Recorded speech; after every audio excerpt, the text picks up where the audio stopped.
Too many people talk about the transition as a course, a one-week thing. So it took us 13 weeks to become a Marine, right? Marine enlisted. It takes us 26 weeks to be an officer. You got 1 week, get out. I've committed to making the transition process better than what I had. I didn't know what to ask and I didn't know what to get out of it. I went home anxious. I mean, I've got a lot of fears, but I think primarily is to manage my stress. About the transition out of the Marine Corps, I think after learning how to play this game for 30 years, I think I need to learn to play another game. And the transition, obviously, I'm feeling the anxiety. I understand that. I think the fears are pretty much general across the board. Everybody's worried about finding employment as they separate and continue their way of life. Biggest challenge would be, as everyone here, probably Marines, is taking care of my family. A lot of the questions that I heard here, a lot of the points that I heard made were exactly the reason why I started doing this. Military transition is a complex process.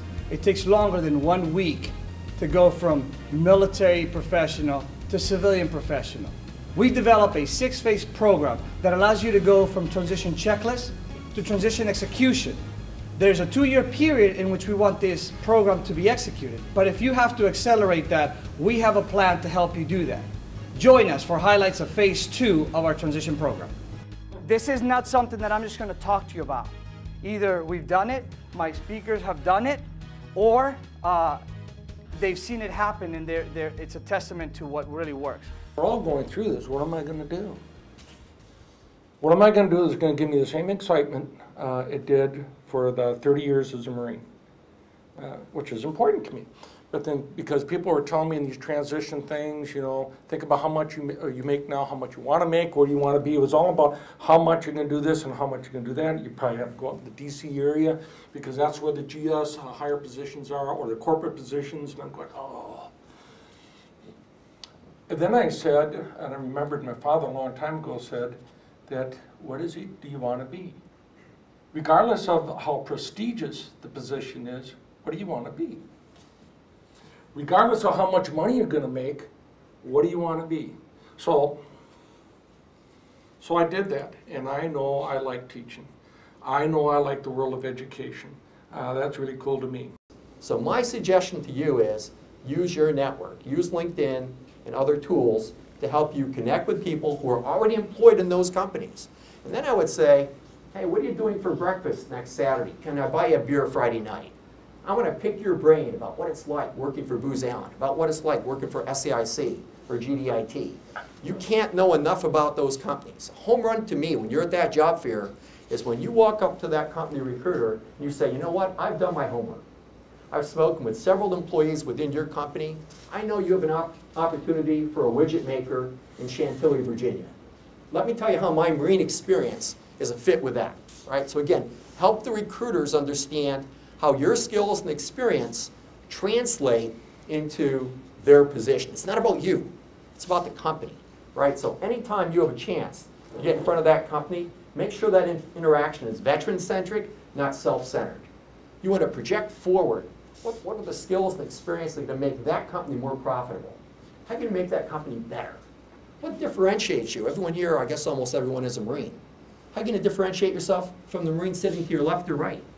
Right? When you're in front of that recruiter, what makes you different? What's your passion?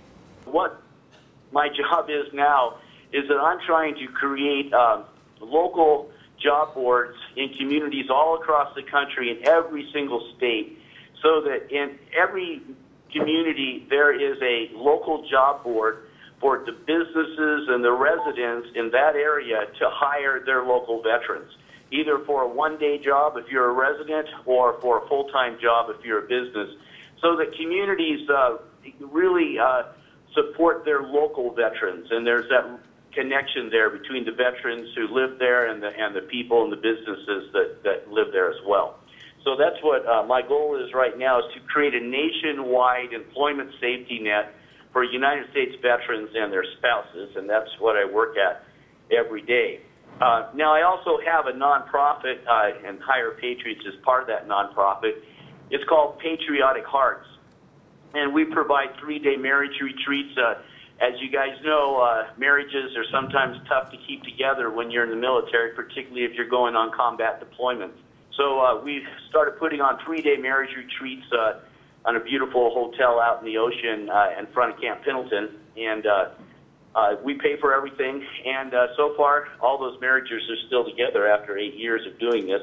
And we put on job fairs, and we do a variety of things, anything that we can think of that veterans need and their families need in order to stabilize themselves. So as you saw on the wall here, which you can't see if you're not present, is a 6-phase transition process. Too many people talk about the transition as a course, a 1-week thing. So it took us 13 weeks to become a Marine, right? Marine enlisted. It takes us 26 weeks to be an officer. You got 1 week, get out. And that's not it's not that the Corps is not doing their job.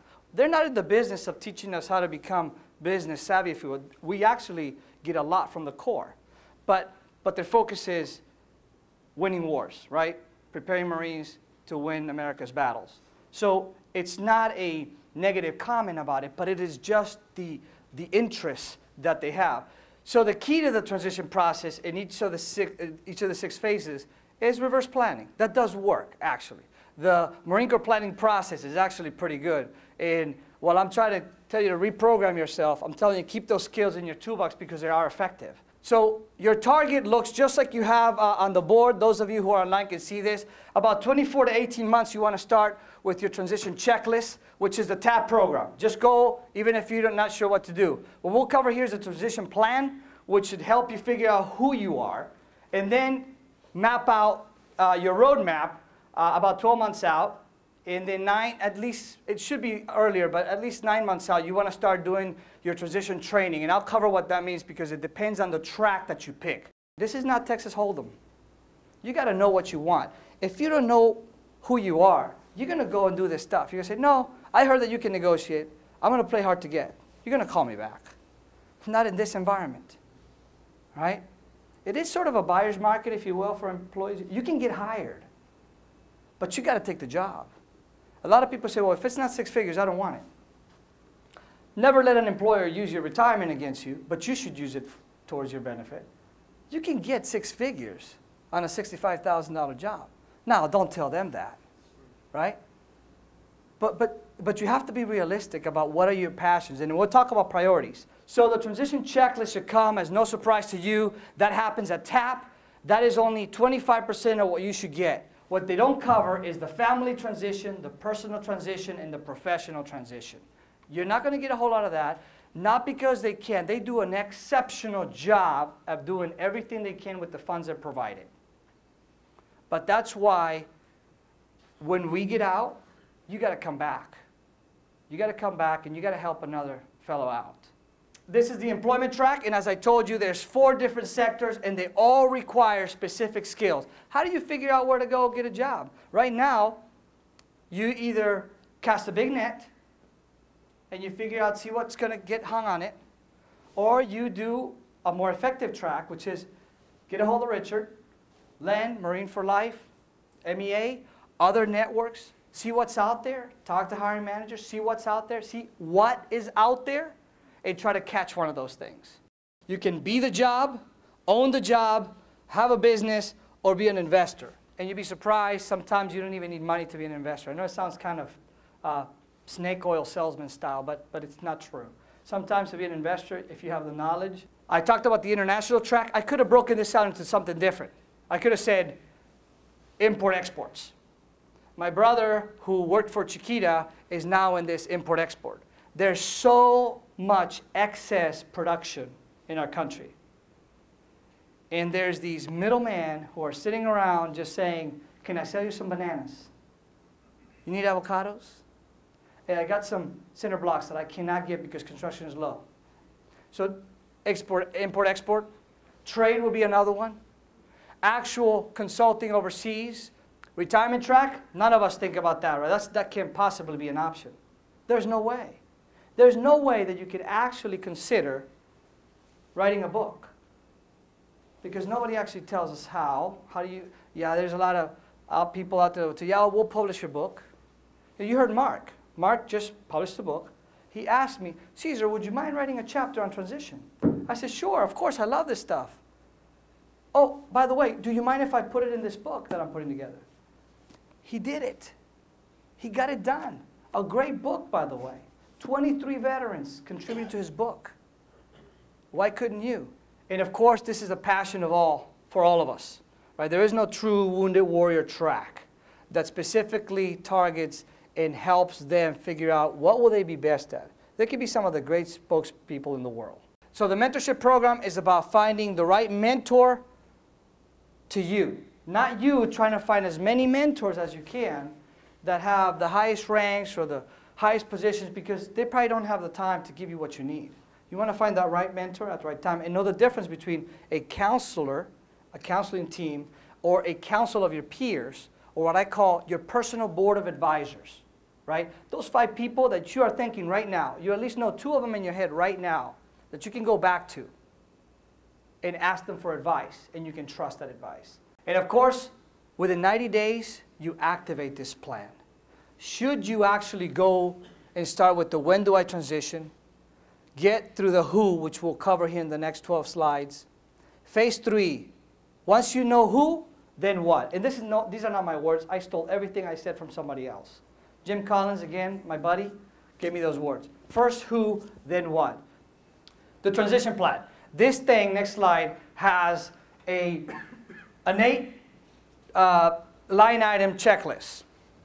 And I did it this way because I looked back at the 10 years and I said, where could I have done this better? How could I have put together the second phase, the part of who I want to be without the uniform? Being in the military is what we have done for several years, not who we are. So you have to really reconstitute and decide who were you before and who are you now based on your maturity level. Who are you when you are among your closest friends? And where are you at your peak, at your best? Figure out who, and you will get to the what much faster than if you go to with the what and then try to figure out, well, am I happy there? If you know your governing values and you press for your higher ground in terms of your core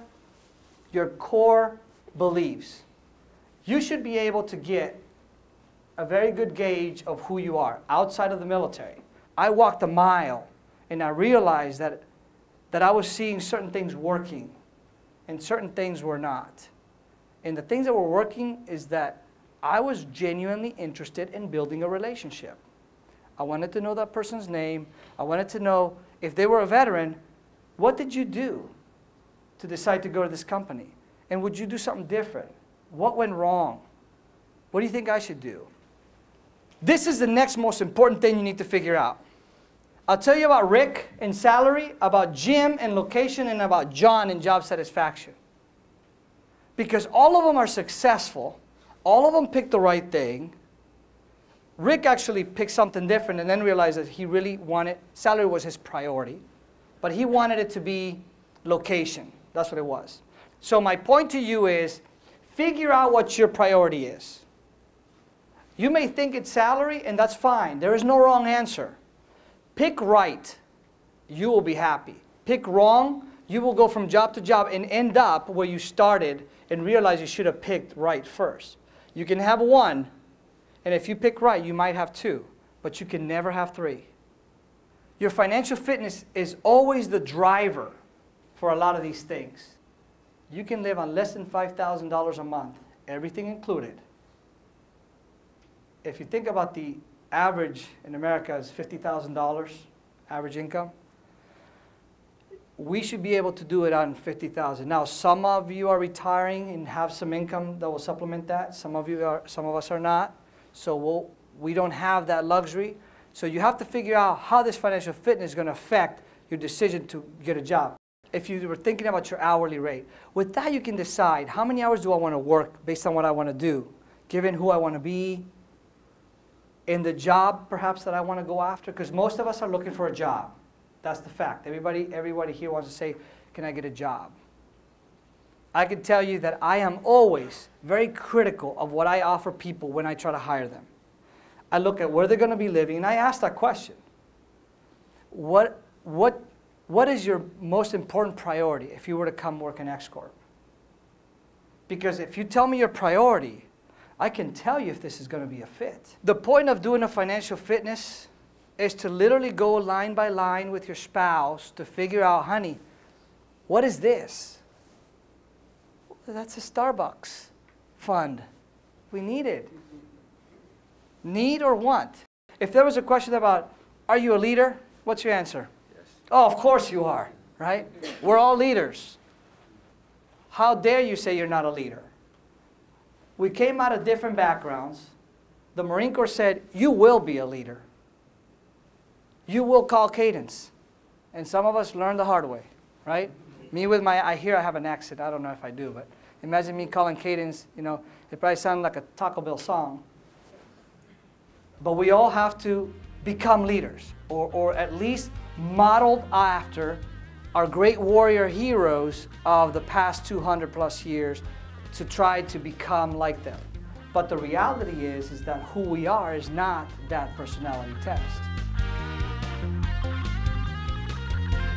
A lot of the questions that I heard here, a lot of the points that I heard made were exactly the reason why I started doing this. The anxiety that you feel, which is real, and it's a very scary thing to not know if what you're doing is right, if you're doing enough. You're sitting alone there, you'll leave out of here thinking you got something great. You'll feel a certain sense of motivation, which is not the point of this. This is not a motivational effort. This is a true transition effort to focus you. A lot of you talked about what to do. Who, figuring out who, will be a shorter path. And what you should get out of here is not the feeling you're going to get when you leave here and think, now what? That should be clear after you figure out who. I promise you, after having helped transition 29 individual people personally, I realized that I couldn't keep doing this one at a time. I'm doing this only because I'm passionate about what I couldn't get when I was in. TAP is great, but not enough. This is why we're here. If TAP was great, you wouldn't be here. You just saw highlights of phase 2 of our transition program. For more information on the entire workshop, contact us.